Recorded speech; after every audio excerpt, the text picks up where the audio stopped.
Bonsoir à toutes et à tous et bienvenue à vous dans cette nouvelle édition. Voici les titres. Amélioration de la résilience des pays hôtes, donc tel était le thème d'un atelier organisé par le ministère de l'Intérieur au Sheraton Hotel. Et en Syrie, Erdogan recevra Poutine, Macron et Angela Merkel à Istanbul pour un sommet sur la Syrie. Rejoindre pour cette nouvelle édition. Le ministère de l'Intérieur, en étroite collaboration avec l'Union européenne et l'OIM, a lancé hier un projet pour la mise en place de solutions pérennes pour les populations hautes, les réfugiés et les migrants les plus vulnérables à Djibouti. Ce projet mis en œuvre par l'OIM est financé à hauteur de 8 millions d'euros, soit environ 160 millions de francs Djibouti par l'Union européenne, s'inscrit dans le cadre du Fonds fiduciaire d'urgence pour l'Afrique et de l'Union européenne, dont l'objectif est de remédier aux causes profondes de l'instabilité et de la migration irrégulière et des déplacements forcés en Afrique. Cet événement a vu la participation du ministre de l'Intérieur, Hassan Omar, du ministre de la Santé, Dr Jama Elmi, de la ministre de la Femme et de la Famille, de l'ambassadeur de l'Union européenne à Djibouti et de la représentante de l'OIM, Lalini Verasamy. Depuis 2009, donc un peu moins de 10 ans. Et je dois dire que c'est la première fois que l'OIM reçoit une somme aussi importante pour mettre une somme au niveau pour un projet national aussi important pour mettre en place des projets de protection envers les migrants. Et je souhaiterais vraiment sincèrement remercier l'Union européenne, mais l'ambassadeur de l'Union européenne, Isabelle de Ruth, qui n'est peut-être pas là aujourd'hui, mais qui a beaucoup contribué à la préparation de ce document de projet. Je pense que je ne vais pas... on parle beaucoup de cette question de migration, cette méga-tendance mondiale, régionale, Djibouti comme un pays de transit, et je pense que les ministres vont en parler beaucoup aussi, parce que c'est eux qui vivent cette problématique au niveau sectoriel. Les causes profondes aussi, on les connaît. Beaucoup de gens bougent pour des questions économiques, pour des questions qui fuient des conditions climatiques ou des conditions de guerre ou de tensions civiles. Et dans son intervention, le représentant de l'Union européenne à Djibouti, Adam Koulaga, a soulevé le rôle important de Djibouti comme terre d'accueil pour des milliers de réfugiés et des migrants. On l'écoute. On appelle ce pays un pays de rencontre, un pays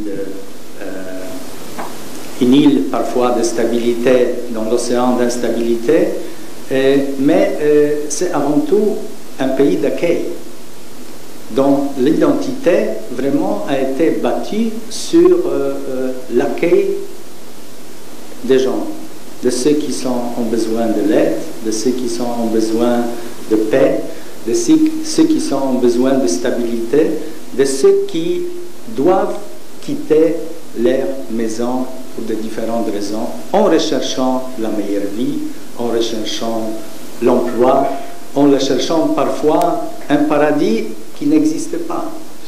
Et c'est un problème qui est bien évidemment un problème qu'on partage.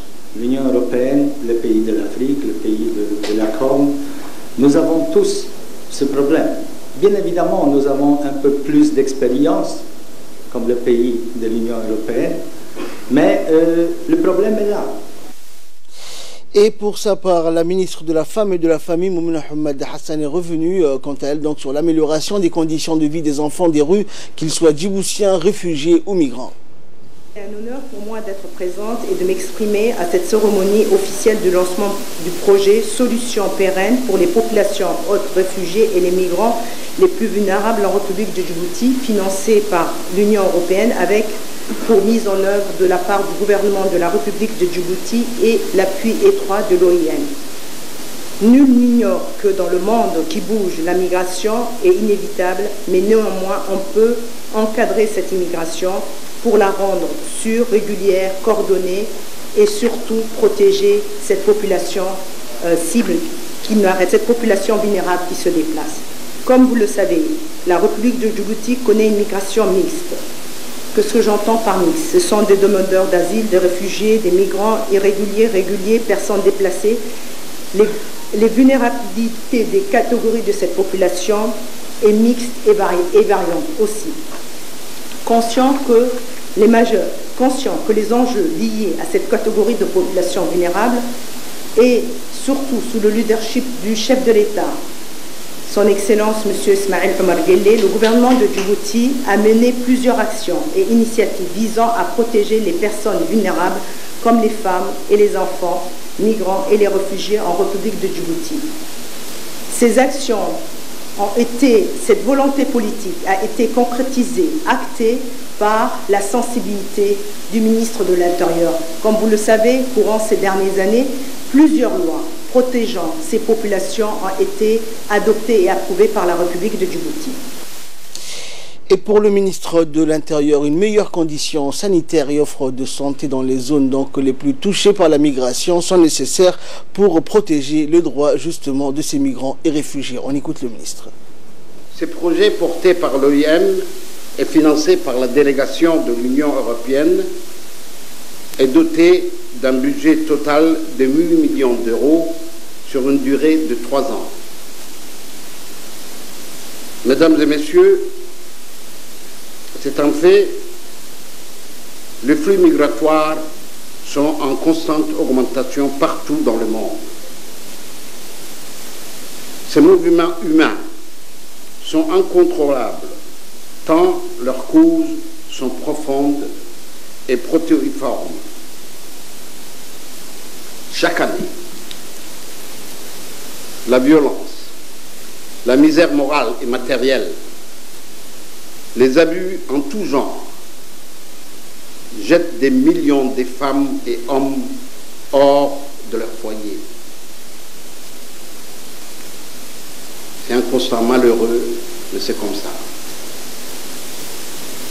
En comble de leur malheur, ces personnes vulnérables subissent la loi des trafiquants d'êtres humains au cours de leur exil vers des cieux plus cléments. Le sort terrible de ces damnés de la terre ne suscite que peu d'émotion et encore moins de compassion. La différence, voire le cynisme, ajoute à la cruauté de ces drames humains. Ces pauvres victimes se heurtent aux dures réalités de la vie dans les camps où la suspicion et la peur sont leur lot quotidien. Il est temps de dire assez. Il est temps de dire assez. Nous, dirigeants publics, gouvernements et responsables des organisations internationales avons le devoir d'instaurer des conditions d'accueil dignes et décentes.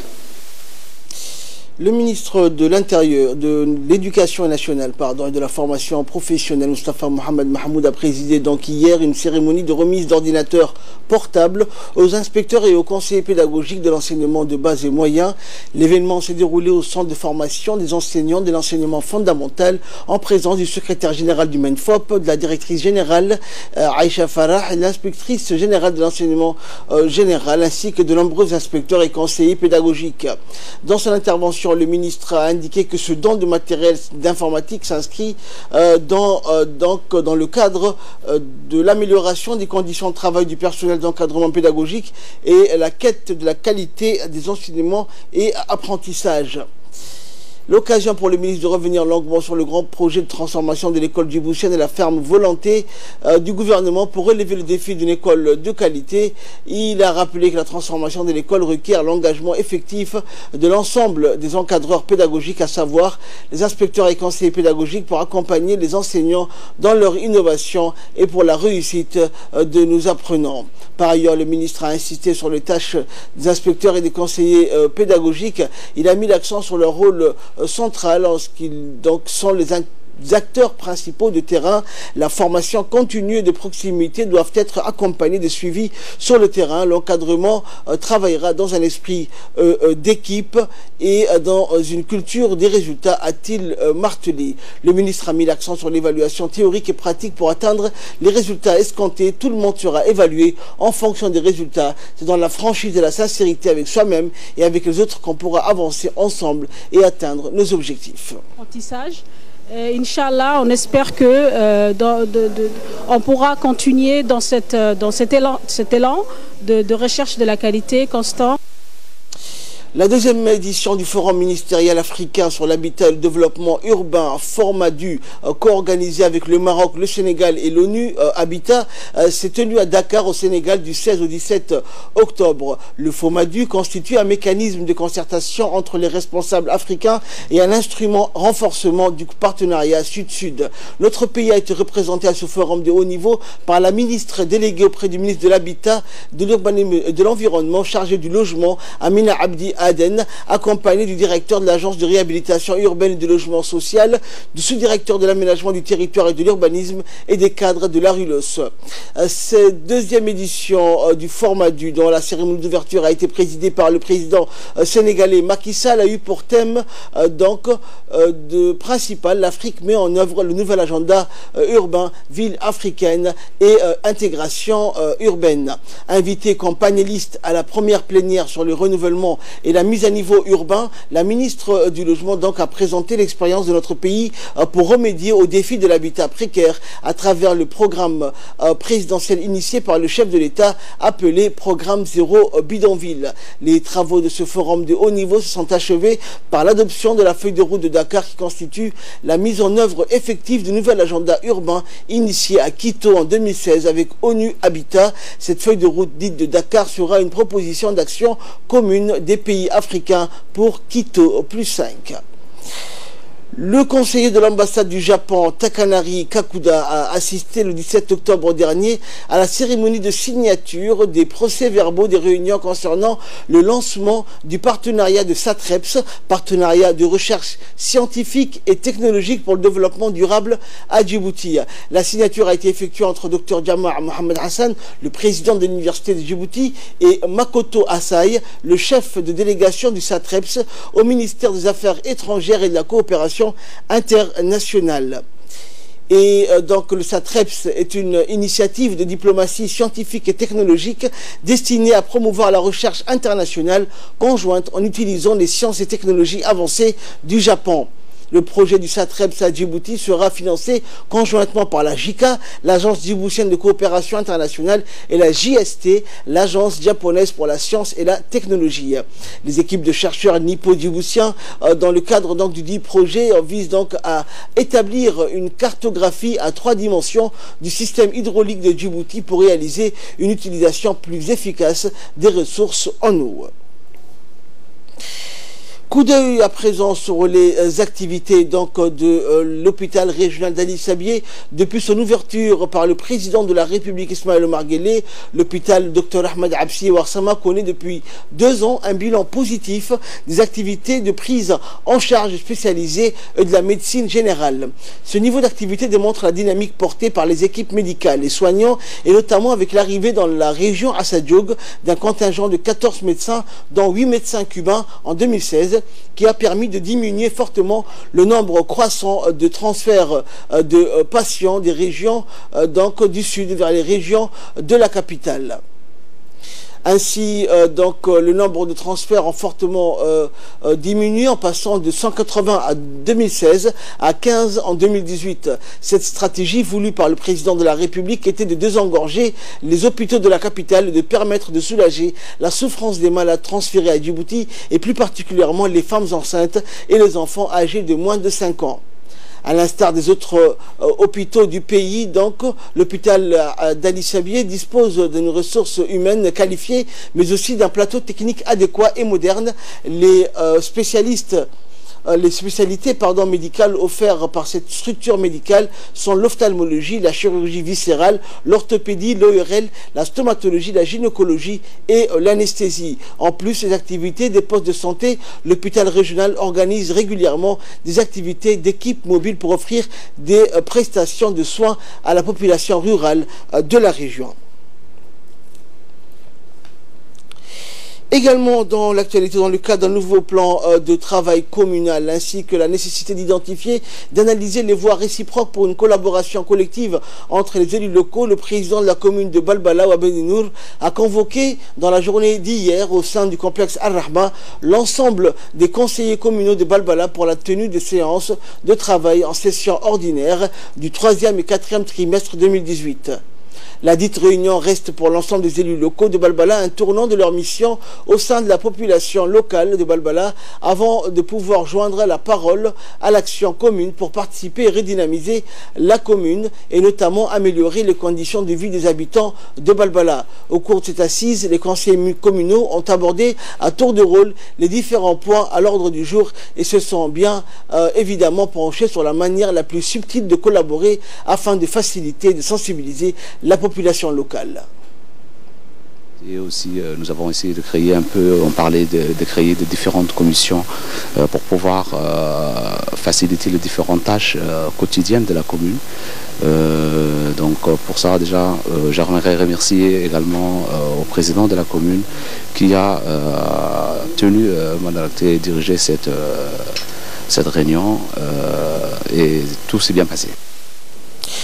Et dans le cadre de la semaine nationale de l'enseignant, des activités de célébration de cette semaine ont démarré tôt donc dans les différents établissements scolaires de la capitale, à savoir le CEM de Boulaos, le CEM de Gabod 1, l'école d'Al-Hurriya et le lycée de Gabod. Le thème, donc le droit à l'éducation, c'est aussi le droit à un personnel enseignant qualifié, a été choisi cette année pour rappeler à la communauté internationale que le droit à l'éducation ne peut pas donc s'exercer sans le droit à des enseignants formés et qualifiés. Ainsi, les enseignants se sont tous mobilisés pour vivre et vibrer au rythme des festivités dans leurs établissements respectifs, dans la capitale et dans les régions. À cette occasion, la délégation du MENFOP conduite par la directrice de l'enseignement public, Loula Ali, et les conseillers techniques du ministre chargé de la communication, Mohamed Barkhat, ont effectué des visites opportunes dans le collège de l'enseignement moyen de Boulaos, au CEM de Boulaos. Donc la délégation a reçu un accueil très chaleureux et a pris le temps d'échanger avec les chefs d'établissement et les enseignants à la fois sur le thème et les activités prévues à l'occasion de cette journée. Aussi, cette journée fut l'occasion riche donc en activités, à commencer par une belle animation culturelle assurée par les élèves qui ont joué des sketchs et lu des poèmes, tous à la gloire et en l'honneur de l'enseignant.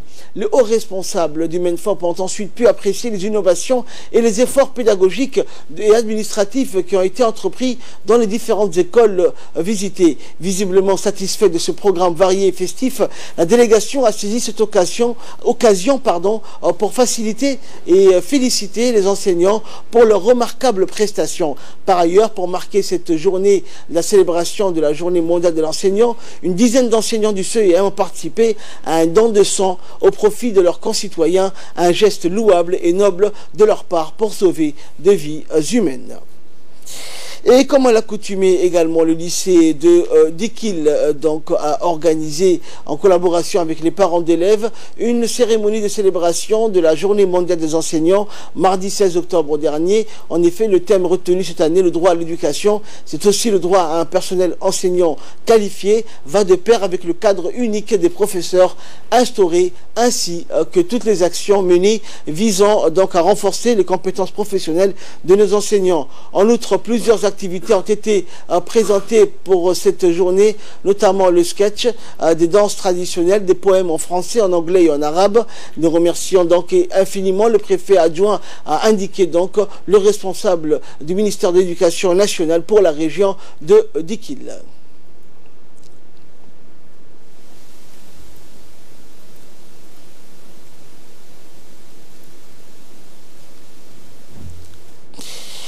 Célébration similaire également, cette fois-ci dans la région d'Arta, où la journée mondiale donc, de l'enseignant a été célébrée donc, au lycée hôtellerie d'Arta.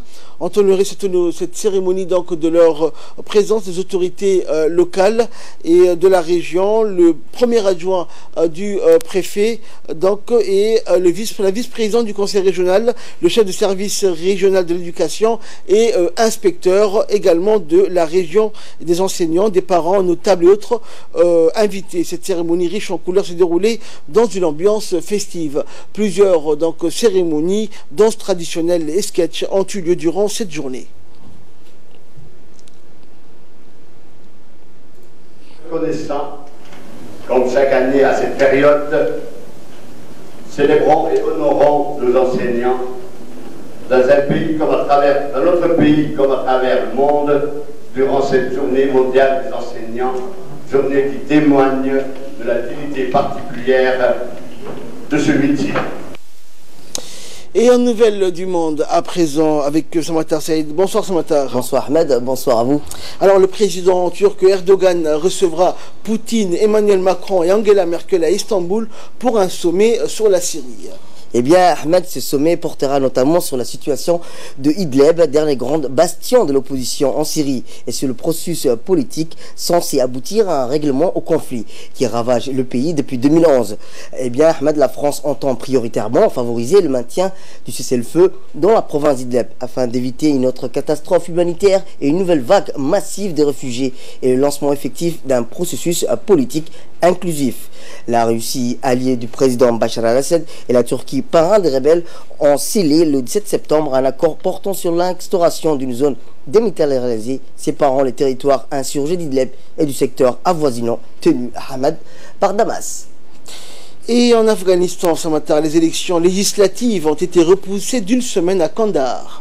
Effectivement, Ahmed, au lendemain d'une attaque meurtrière des talibans contre des personnalités de haut rang, l'Afghanistan continue de se préparer aux élections du 20 octobre. Près de 9 millions de personnes sont appelées à voter, mais pas à Kandahar, où le scrutin est repoussé d'une semaine. Une décision de la présidence afghane après concertation avec la commission électorale indépendante. Les bureaux de vote n'ouvriront que dans une semaine à Kandahar. La commission électorale indépendante avait évoqué cette possibilité dès les premières heures hier matin, évoquant des inquiétudes de la population sur place. Le président Ashraf Ghani a donc tranché par de votes non plus à Ghazni, capitale provinciale qui se trouve à 200 km au sud de Kaboul. La ville avait subi l'assaut des combattants talibans en août dernier, une attaque qui avait duré, Ahmed, plusieurs jours. Et enfin, au Brésil, Samatar, nous allons parler de la présidentielle. Argent sale et fausse information. Bolsonaro est mis en cause. Eh bien, Ahmed, arrivé largement en tête du premier tour de la présidentielle brésilien, le candidat extrême droite Jair Bolsonaro n'entend pas recentrer son discours d'ici au second tour et compte s'appuyer sur les lobbies conservateurs au cas de victoire. Argent sale, et bien réseaux sociaux et des fausses informations comme pour la présidentielle américaine ou le référendum sur le Brexit au soupçon de manipulation planent sur la campagne entre deux tours de la présidentielle brésilienne. Les accusations du candidat du Parti des travailleurs font suite à une enquête du quotidien Folha de Sao Paulo, selon laquelle l'entreprise soutenait Bolsonaro avait versé chacune jusqu'à 12 millions de reais, soit 3,25 millions de dollars environ, pour faire diffuser via l'application WhatsApp des dizaines de milliers de messages publicitaires à caractère politique. Au Brésil, la loi électorale proscrit en effet le financement des campagnes par les entreprises. Si cette pratique avait été avérée, elle consisterait, Ahmed, un délit. Merci Samatar, c'est la fin de ce journal. Merci à vous de nous avoir suivis.